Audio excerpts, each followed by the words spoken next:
আসসালামু আলাইকুম রহমতুল্লাহি বারাকাতু। দুনিয়াদারি করতে গিয়ে আমরা অনেক বিপদের সম্মুখীন হই।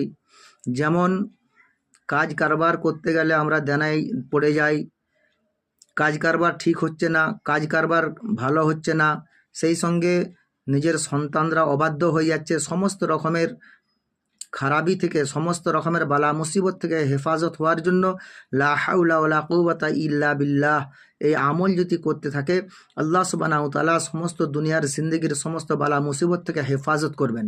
সেই সঙ্গে আল্লাহ নবী সাল্লাল্লাহু আলাইহি সাল্লাম বলেছেন যে লা হাওলা ওয়ালা কুওয়াতা ইল্লা বিল্লাহ এটা হচ্ছে ৯৯টা রোগের ওষুধ। তাই ভাই মাহতারম আজিজ, লা হাওলা ওয়ালা কুওয়াতা ইল্লা বিল্লাহ বেশি বেশি করব। তার সঙ্গে আস্তাগফিরুল্লাহ আস্তাগফিরুল্লাহ উঠতে বসতে চলতে ফিরতে সর্বসময় এই আমল যদি করতে থাকি, আল্লাহ সুবহানাহু ওয়া তাআলা সমস্ত বালা মুসিবত থেকে হেফাজত করে দেবেন। আল্লাহ পাক আমাদের সকলকে আমল করার তৌফিক দান করুন। ভিডিওকে